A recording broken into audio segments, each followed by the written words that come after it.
everyone, and welcome to Lunch with Leaders by Junior Achievement. My name is Molly Edison, and I am your host and technical support for our meeting today. We are so excited to have you all here with us, and we are looking forward to introducing our featured guest, Stephen Green, who is a Portland area entrepreneur, economist, and activist. Before we begin, I would love to take a moment to go over some of the features of Zoom. Please make sure all of your cameras are on if you would like to do so. Click that share video button if you want to do so. We would love to see all of your faces. All of the guest microphones have been muted, and we ask that you keep your microphone muted unless instructed otherwise. Please make sure that you turn your computer speakers up and use headphones if you need to. We also encourage all of you to use the chat box feature, so please feel free to type in any questions that you have or ask for technical support in that chat feature. Note that anything you write in the chat will only be visible by Junior Achievement staff. So to start, if you could please all type in that chat box now with where you're tuning in from, what city you are watching from. I'm actually watching and tuning in from sunny California today, and I'll be reading where you guys are watching from. We've got some people from Vancouver and Portland. That is really awesome to see. We would love to hear from you. So following a moderated discussion today, we will have a question and answer portion. So please type any questions that you have for Stephen into the chat box in order for them to be answered. Again, just go ahead and type in this chat box and we will ask Stephen those questions later on. If the meeting is lagging for you or it says that your connection is unstable, we suggest that you close out of any unnecessary programs on your computer to free up some bandwidth. Now, after the Q&A portion, we will announce the winner for a raffle for a $25 gift card to an African-American owned business in your area in Oregon. So please do stay tuned for that. I also want to encourage you all to eat lunch during this call. So please go ahead and grab some food or a snack and get ready to listen if you want to. Now, if you are just tuning in, this is Lunch with Leaders by Junior Achievement, today featuring Stephen Green. As you may be familiar, Junior Achievement of Oregon and Southwest Washington works in partnerships with schools to inspire and prepare young people for their future economic success. In partnership with education and business communities, we are energizing students around their future possibilities. Through integrated learning models focused on work readiness, entrepreneurship, financial literacy, we are empowering the next generation with the capacity and motivation to build a better future for themselves and their community. We serve tens of thousands of K-12 students every year through JA BizTown, our popular 5th grade program, JA Finance Park, our flagship financial literacy program, our in-class programs, and much more. So thank you all so much for joining us for Lunch with Leaders today. I'm excited to introduce our student moderator, Mia Kane. Mia Kane is a junior, now senior at Lincoln High School, a JA BizTown alumni, and one of the top distance runners in the state of Oregon. So hey there, Mia. Our guest speaker today is Stephen Green. We'll be hearing from Stephen in just a moment. Thank you so much for joining us, Stephen. Now at this point, I am going to go ahead and turn it over to Mia. Hello. Okay, so Stephen Green has underwritten over 1,000 business loans and has advised thousands of founders in his career. He started his first business as a junior in college selling sneakers on the internet. All his years in finance and access to capital has taught him 3 truths. Social capital is the most prized asset of successful founders. We need to invest in the untapped potential of underestimated founders. And lastly, there are 2 kinds of people in this world: those who sign the front of the checks and those who sign the back. So, Stephen, we would just like to thank you for being here with us. Thanks for having me. Thanks. Let's start off with your current job and how you've been working. Yeah. So definitely a recovering sneakerhead, and maybe still current sneakerhead. I'm the Chief Operations Officer for Pencil Inc. We are the footwear design school and product academy. We're the world's only school in the world that teaches people to become shoe designers and apparel designers, and we do it in downtown Portland. That's awesome. So how did you get started in this career? So I'm an economist by training, which means I'm good enough with numbers to be strong, but not good enough to be a mathematician and teach people about numbers. I fell in love with spreadsheets at a really early age. When I was a kid and I collected baseball cards and football cards, I would make graphs of what they were worth and how many I had of them and what I thought they were going to be worth later on and trade them with my friends. And so my parents always knew I was going to be doing something nerdy around numbers, and it's treated me well. Somebody's got to count things in every business, so it's been a ton of fun. Oh, that's great. Sounds like you have definitely a unique career. Sounds like you definitely impact a lot of people. So, how would you describe your day-to-day job responsibilities? So I'm really the business side of things for our operations. So with every business, you have to have a secret sauce, and you have to be focusing on some sort of problem that you're looking to solve. And so for us, we really try and have a very authentic, real-time environment that mimics what people are going to come into when they're working at places like Nike or Adidas or Under Armour.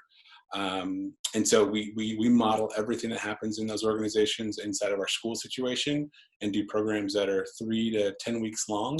And then on my end of it, I make it pencil. I make it a business. I make sure that we're profitable, and I figure out how much we charge for things, and the things that we're going to pay for and the things that we're not going to pay for. And when we're doing a class, how much should we charge for the students? How much should we charge for the brand? I work on our leases for where we have our space. I do all the really boring stuff that my kids want nothing to do with. But at the end of the day, I get some really cool sneakers out of it. So it's some cool trade-offs. No, yeah, that's definitely a good trade-off. So, other than sneakers, which definitely sounds like a beneficial aspect to your work, what do you love about your job? I'm a people person. I've always been someone that's always in the mix, always in a group of friends.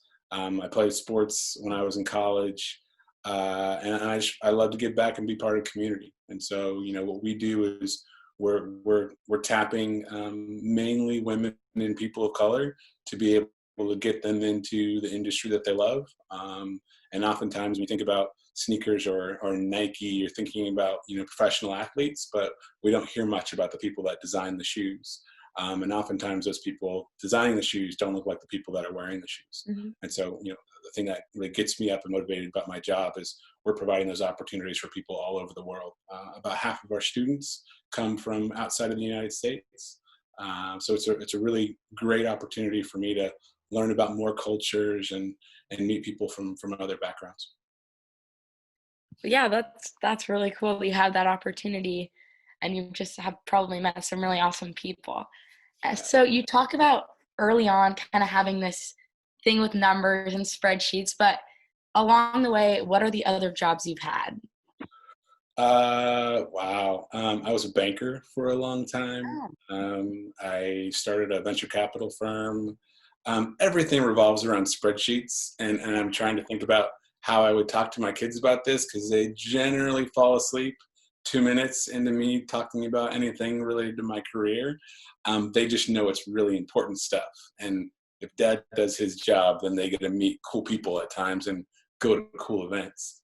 But I've always been a problem solver at heart. I love to look at businesses and look at situations and help see how I can tweak things to make things run cleaner and better, run at a profit, and think about the costs of what it takes to run a business. Yeah, for sure. And kind of along that, like kind of on the same note, are there any twists and turns that you've had in your career path, even though you kind of already knew what you wanted?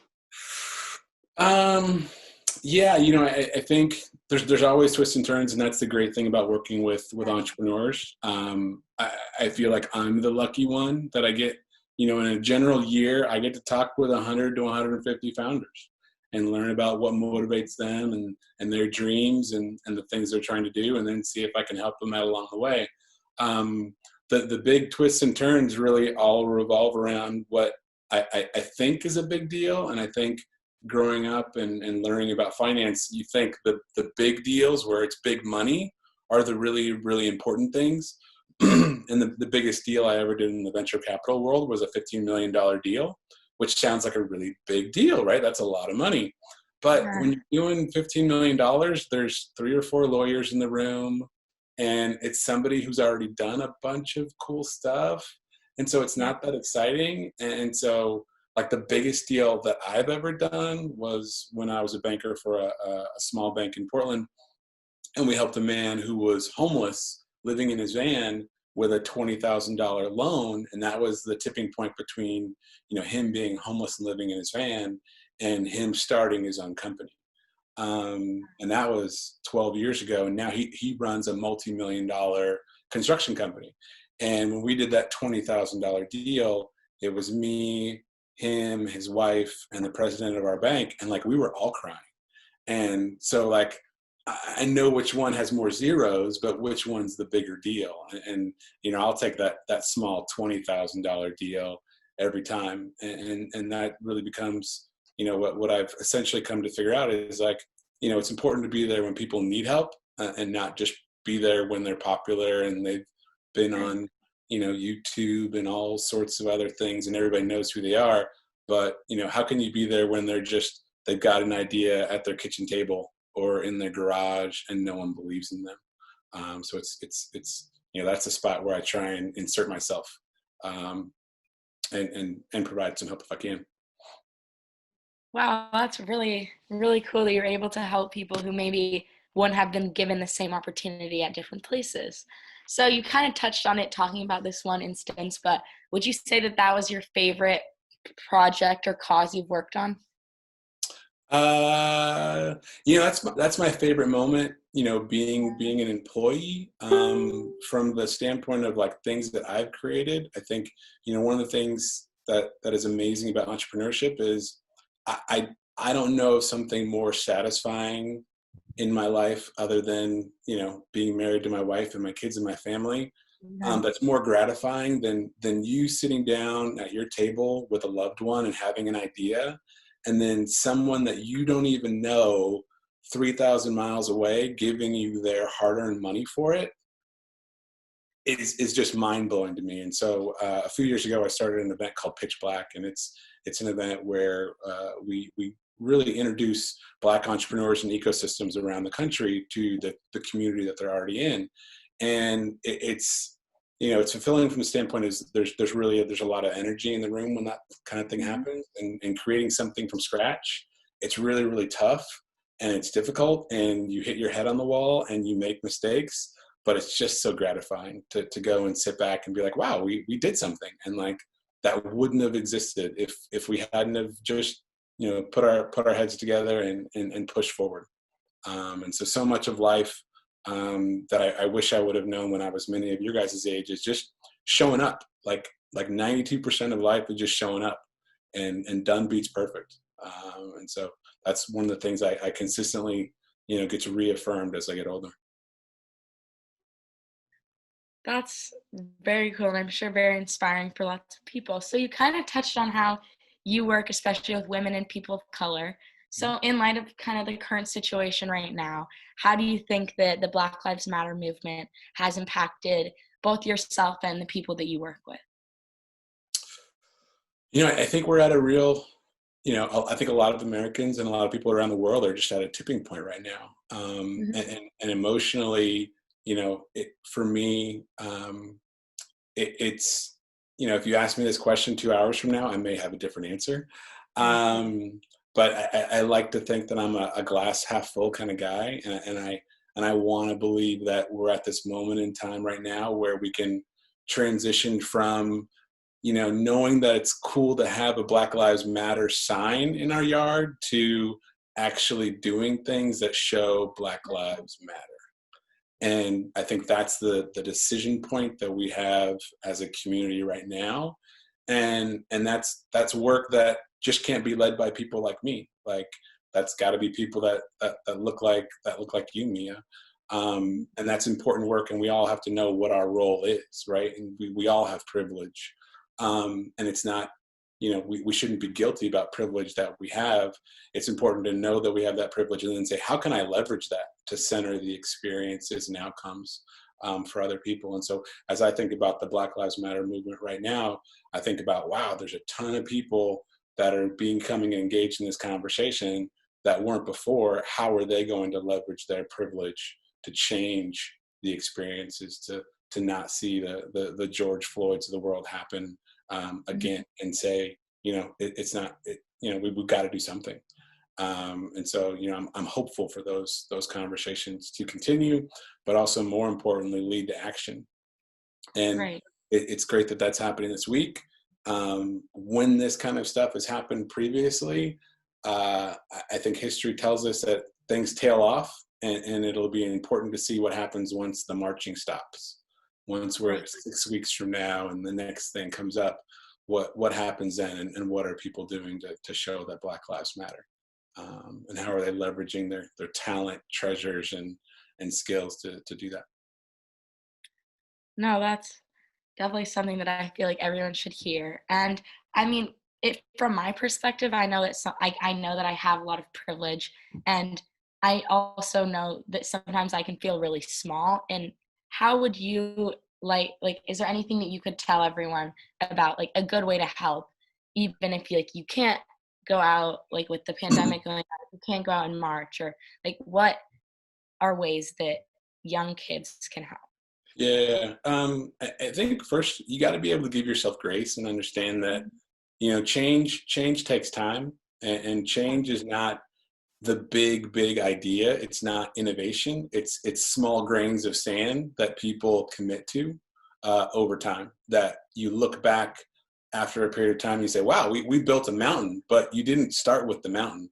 You started with the grain of sand, and so you have to have that perspective of I don't need the big idea. I need to do something that I'm doing today that I wasn't doing yesterday. And self-doubt is going to continue to kick in. Imposter syndrome, all those things are going to continue to kick in because we're human beings and that happens. But that's why you just have to commit to doing small things and understanding what your role is. And if your role is going out and being on the bridge and protesting like you did last night, that is great. And we have to also acknowledge that other people's role may be staying in their house and having the mental space to make sure that they're safe and able to be there for their loved ones. All of it is right, but it's about being proactive and thinking about outcomes and experiences over what my intentions were. And I think that's one of the things that's really hitting home for a lot of people now is like, my intentions aren't enough. My sign out in the front yard, that doesn't keep George Floyd safe, right? And so now we're pivoting to this moment of what does action look like, and action today may be very different than action next week, but people becoming committed to the work, that's what we need, because it is work. It's not a we're done or enough or a box to check off. It's just committing to work, and work is imperfect. But when you're committed to it, then you just keep plucking away at it.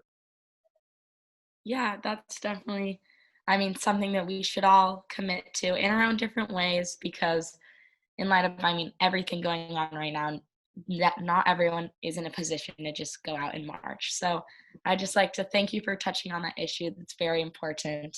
And yeah, we'll all keep working and I mean, small things. So one of the things, I'm a huge advocate for business, and so one of the things I've done for the last 5 years on Twitter during Black History Month during February is I post about a different Black-owned business in the state of Oregon, and I do it, one, to highlight them and shine the light on what they're doing, but two, to also just let people know, like, we exist, and we don't just do barbecue and barbershops and whatever other things you may read about in the media. There's a Black-owned drone company in the state of Oregon. There's Black-owned farms in Oregon. There's distilleries, and a Black-owned coffee shop that I love to go to. That the owner was just on the front of the biggest coffee magazine in the world. And so wow. maybe that small thing could be like, hey, I'm gonna make sure once a week, every Thursday, I'm gonna go and shop at a business that's owned by a person of color. I'm gonna, cheat on Starbucks, every Thursday and buy, my coffee or my matcha from, this Latinx owned coffee shop that's on the way to Lincoln. All those little things, they matter. They matter a ton, and it tells people that not only you want to invest in them, but the most important thing is, like, I see you, right? Like that's the power of having, and why we'll never have peopleless businesses or robots in businesses is because the value of having a business in a Main Street shop, and why you see the streets of Old San Juan in my background, is that's the magic of places and why we identify with them. It's the interactions that we have at these small businesses, and what we're essentially saying is, I see you. And so, that's the thing that I think is really, really powerful, especially in times like this where things are emotional and people are losing their jobs. And, I can't write a check for $10,000 to somebody, but you can spend $350 and get that matcha that you really like. All that makes a huge amount of help. I think that that's definitely a valuable perspective, as a lot of people don't really know how they can help. But I mean, definitely just, focusing on the little things, supporting Black-owned businesses, as there are a bunch in Portland that, I mean, most people don't probably even know about. So thank you for that. And do you think, touching on perspectives, do you think that being in business has given you a more valuable, different perspective on what it's like? Um, I think being in business has taught me that we're always creating a brand. And what Okay. I mean by that is, when you work somewhere and you have a job somewhere, you are not that company. You are Mia, who happens to work at that company. Right. And Mia is a brand that you're always cultivating and building onto. And when you're in business, you have to talk about that. When you work somewhere, you don't necessarily have to talk about that, but it's still very real. And so I think that the power of understanding brand when you're running a business translates to, if you're working in the corporate world, if you're working at Nike, you understand that they bought into and they pay me a check every 2 weeks because of the value I bring personally. How can I continue to work on that and cultivate that, but also keep the perspective of, I'm still an individual, and what makes me unique also makes me special. I walk into a lot of settings and a lot of spaces where I'm the only Black or Latinx person in that room. And for some people, they may see that as a negative. I see that as a positive. I see that as, before I even talk to anyone, I've got a unique perspective that other people don't have. And I think that kind of mindset also carries on if I'm a young person and I'm in high school and I'm invited to something where it's mainly adults. Well, I've got a unique perspective on things that they may not have at all. There's a local tech company that I work with and advise for, and they have a 16-year-old who happens to be on their board of advisors. They do a lot of work leveraging social media on TikTok.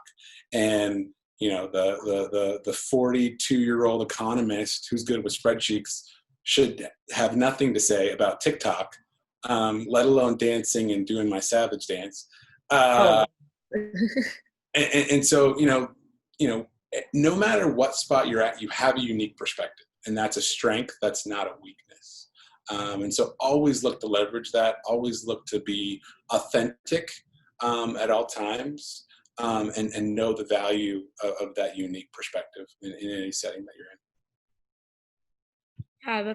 in. Living in a predominantly white city, I think that's definitely something positive for a lot of people to hear. So just thank you for that. And we're almost out of time for our section. So I think I'll just ask you one final question, which is, what is some advice you would give to your younger self?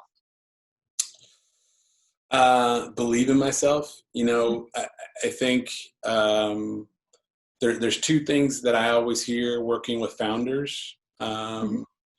And successful founders always say two things. I wish I would have started earlier. Okay. And I wish I would have had more balance, because there's nothing worse than sitting down with a person who's, by all constraints, by all means, really successful, and hearing them talk about how they miss their son's graduation, or they miss this, or they don't talk to this friend anymore, all because they were trying to make more money or be successful. And, founders always tell me, I wish I would have gone to that graduation. I wish I would have just left and taken 2 months off and taken my son or daughter sailing. And so I keep that in mind. And I always tell myself that, but I tell my kids that. My oldest daughter's 13, and she started her first business when she was 10. And so you are never too young to do things. Like, now is the perfect time to go and try and solve a problem. And so, I always say, don't start a business, solve a problem first. And if you can identify a problem that you have a unique way of solving, then you're on the right path. But always make time and have balance in whatever that you do. I'm a big family person. I always have been, and that's been a real priority to me. And I'll never lose that, ever. So.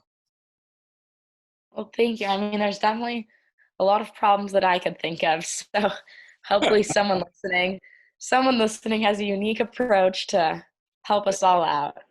There you go. Well, I mean, I wish I had more time to talk to you. Thank you so much. That was very, very interesting. And I am excited to hand it off to Molly for your guys' questions. And if you still have more questions, you can still just leave them in the chat box.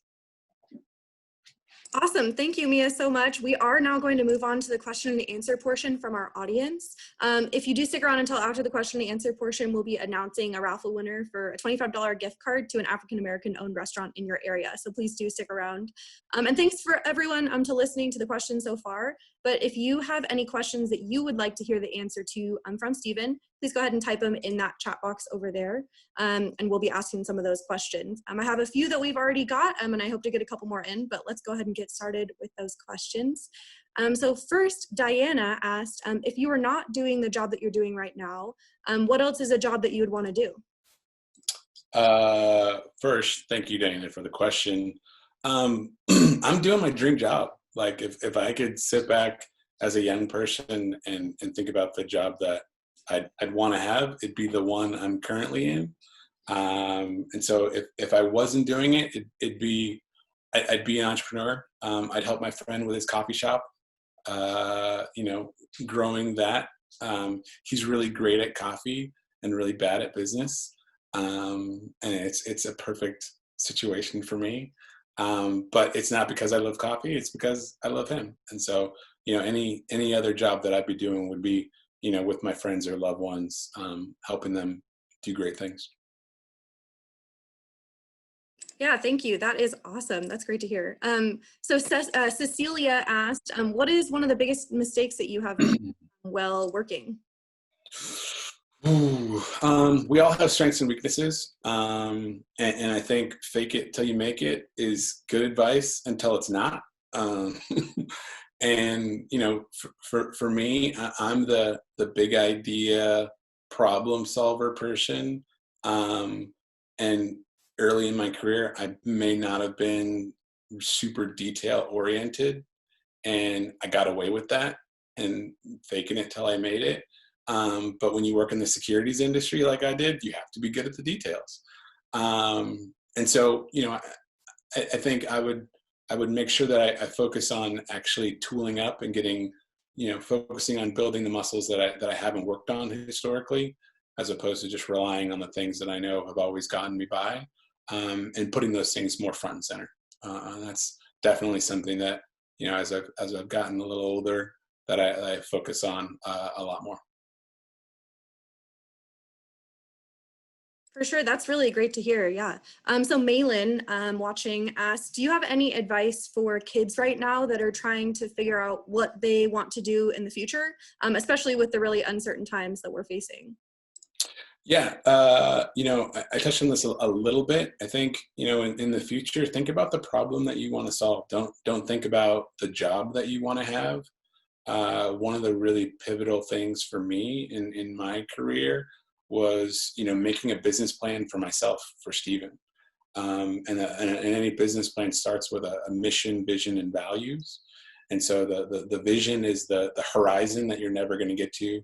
The mission is the route that you go towards that horizon and how it changes along the way. And then the values are just the individual things, the decision points that you make along the way that help guide you. And so I did that for myself personally, and the values of what was important to Stephen. And then once you do those things, it's very easy to see opportunities that arise. And after I did that, I ended up working for a tech company that I never in a million years would have thought I would have worked for. But when I aligned my vision and my mission and my values, they were pretty much the same as theirs. And it was just in an industry that I never saw myself being in. And it was a super duper gratifying experience. And it was a startup, you know, it wasn't a seasoned business. It was a business, you know, where we're trying to make something out of nothing. But it was such a gratifying thing. And so, you know, figure out what's important to you and the problem that you want to solve. And, you know, you'll be okay. I think more and more for young folks, you know, being able to work in teams and being able to communicate are the skills that you need to be able to build. And I think that's one of the things that we didn't talk about when I was growing up playing sports and being involved in team activities. You're constantly working on communication, nonverbal communication, and how to work inside of groups and navigate power and control dynamics. And that's definitely something as an adult you need to be able to do once you have a job, because wanting to solve the problem is not enough, because you never do that by yourself. And so how do you, when you're going and doing those things as a group, how do you communicate? How do you be present? How do you be a really good active listener with folks? Those are all skills that need to be cultivated along the way. Yeah, definitely. That's really great advice. Thank you. Alex asked, I have an idea for a business, but I have no idea where to start and how to make it happen. What advice would you give to young people who hope to be an entrepreneur someday? So one of the secrets about especially doing business here in Oregon is if you have an idea, one of your competitors wants to help you cultivate that idea. And so some friends and I started a brew pub and restaurant about 7 years ago. And we went to our competitors, and our competitors helped us figure out how to do a lease and what equipment to buy and what equipment to rent. And so, you know, if you have an idea on something, find someone who's already in that industry here in town and go to them and say, hey, you know, my name's Steven and I've got this idea in your industry and I see you doing amazing work. Tell me how you think this would work or it wouldn't work. You know, what are the things I'm not thinking about? Because getting into business is really about making informed decisions, right? And making about, you know, trying to figure out how to solve problems for a customer, and your customer's problems may not be your problem. And oftentimes where businesses go awry is someone's trying to do something for themselves and they haven't validated that the problem is something that other customers actually have. So talk to other people, you know, find a mentor, someone who's already in the industry, because they're going to give you insights that you're never going to be able to read about in books or an MBA class or, you know, when you're in college. For sure. Thank you. Yeah. Greg asked a question. Can you tell us a little bit about Pitch Black that you were talking about earlier? How can we get involved? How has it benefited local businesses? Yeah. So Pitch Black started 5 years ago. Census data, again, I'm an economist, so numbers, I'm gonna geek out a little bit here. Census data had come out nationally talking about the number of Black businesses in Portland, and to my surprise, there was over 4,000 Black businesses identified being in the Portland region, and I was shocked by that. And I typically see myself navigating the world of supporting Black founders and Latinx founders individually, but also being in dominant culture, you know, startup events, and I don't see a lot of myself there. And so, wow, I knew 4,000 of these folks existed, but they're generally not in the places where I go. How can I create an environment where both of these groups can be in the same room together at once? And so 5 years ago, Shark Tank was pretty popular. And so I was like, how could we do something fun around Shark Tank? And so we actually hosted the first one at our brew pub and brewery because we had an event space. And so we put it on for free. I figured 30, 40 folks would show up to watch these 10 founders pitch their businesses. And before we knew it, we had 150 people show up. It was trending on Twitter. And it was magical. And it wasn't really about the pitches. It was about people being seen and the Black founders knowing and having entree to this group of people in their community who wanted to see them be successful and hear their stories and hear what they're working on. And then for people in the dominant culture, it was like, wow, like we know more than just Steven now. And so since then, we've gone on to do it 5 times here in Portland, twice in Seattle, 3 times in Austin, twice in Philadelphia. And for the folks that have competed in just Portland, we've had 48 people pitch in the last 5 years, and they've gone on to raise over $40 million for their ideas and their businesses. And so it's been amazing, but it's not about the money at all. It's always comes back to the social capital. And for a lot of these businesses, they run really, really great businesses in their part of town or in their neighborhood or in their state, but they don't know somebody in Seattle. They don't know someone in Philadelphia or Austin. And so the cool thing about taking it to multiple cities now is I'm able to take founders from Seattle and have them compete in Portland, and a founder from San Francisco to compete in Portland, so that they can build their own social capital. And when they're thinking about expanding their coffee shop or whatever they want to do, they've already got people that they know. And so it's been a magical experience meeting amazing people. And I'm constantly kind of shocked at how big it is. This year we did it at Wyden and Kennedy. We got kicked out of our space before because there was just too many people, and the fire marshal was upset with us. So this year we did it at Wyden and Kennedy. We had 450 people, and it's been a ton of fun. But it's all just about, it's just based in connecting people with the cities that they're already in and the people that they love, and sharing their ideas. Oh, wow, that sounds really awesome and like important work. Olivia asked, your journey is truly an inspiration for the future generation. What is one important motivation or inspiration that help you become who you are today? Like, can you talk about a moment in time that made you change your mind about something? Yeah, I'm lucky to have I'm lucky to have been raised by 2 amazing parents. And I think, I'm a lot like my dad. I love community, and I never really understood the importance of that until I was probably in 3rd grade. And this was the mid '80s. And back then there was a team of climbers that got lost on Mount Hood. And it was all over the news, and it was like 24 people were lost on Mount Hood. And I'll never forget, I came home from school, it was on the news, and then my dad got home from work a little while later, and right as he got home from work, he changed clothes and he started packing his duffel bag. And I was like, well, where are you going? This is like our time to hang out. And he was like, I gotta go to Mount Hood. I gotta go help look for those people. And I was like, well, why are you doing that? And he was like, well, the only way someone is found is if someone's searching for them. And so I gotta go. And so, showing up is a really is a big deal. And in that moment, it just like, it caught me. It's like, okay, we're here to serve other people.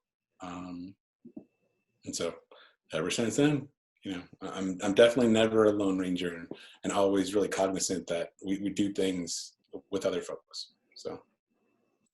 Yeah, that's great. Barbara in the chat asked, you mentioned your daughter earlier and the business she started. Could you talk a little bit more about her business, and then how you prepared her to open her own business?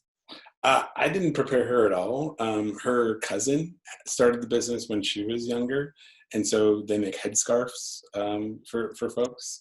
My daughter's always been like just naturally creative. She's 13, but I always say she's 30 years old already.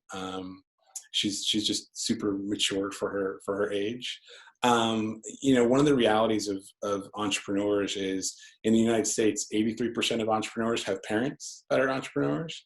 And so that's one of the things that we pass along to our kids without even knowing it. Like we're normalizing taking big risks and chasing your dreams and having big ideas, and not, waiting for someone to validate your idea. Like we're teaching our kids that without even knowing that we're teaching our kids that. So it's a very normal thing to see, younger folks going and doing businesses, and then to find out that one or both of their parents are entrepreneurs along the way.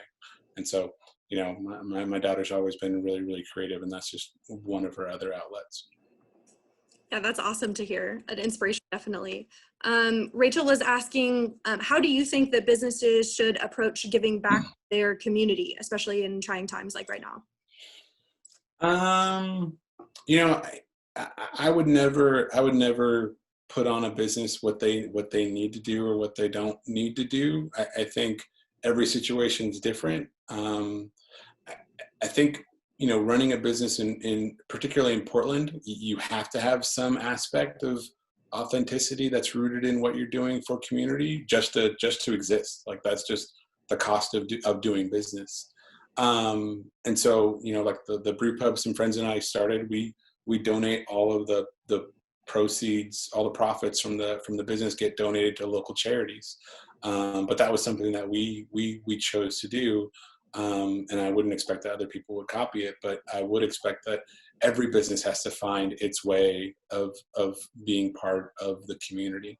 And maybe that's lending your space out to other folks to be able to use that. Maybe that's being a place where certain conversations happen. Maybe that's, you know, writing checks to organizations that are doing work. Maybe that's being outspoken to public officials about the problems in the community where your business is. But I think that's for the businesses to definitely figure out. And I think customers in Portland, at least, definitely require that. And so it's not a nice to have. It's okay. We have to have that piece of our mission and how we function that really is authentic and is supporting community.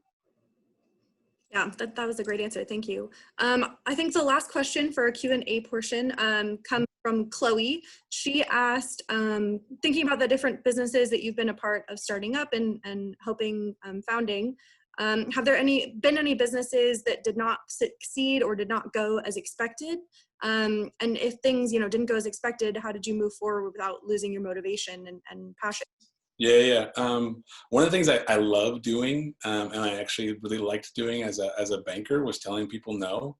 And from the standpoint of if I figure out what I'm working on today is not going to work, I should close it up and go to something that is going to work. And so I'm a very empathetic person. And so when I'm telling Mia the business that she's working on is not profitable and she's losing money every day, it's not because Mia is not smart and doesn't have a good idea.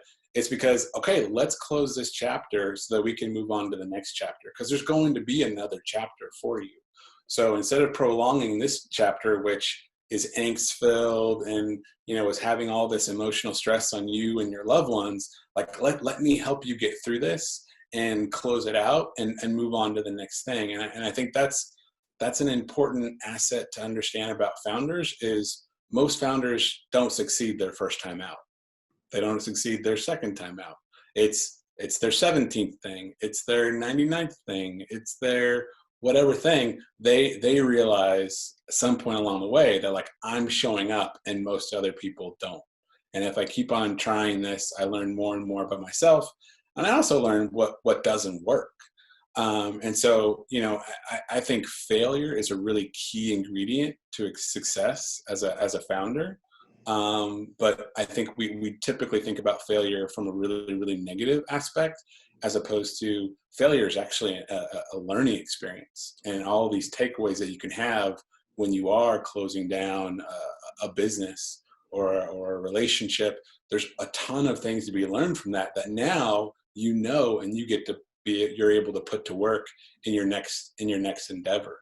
But you know, it's tough to be in a situation with founders where they're holding on to something just because they're afraid to fail, as opposed to, no, like, hold on to this so that you can succeed in your next thing, right? Like, let's get you to that. I want to see you shine there. So let's let this be, and let's mourn about this, but we already know what it's going to be, whether it's going to be 6 weeks or 6 months or 6 years.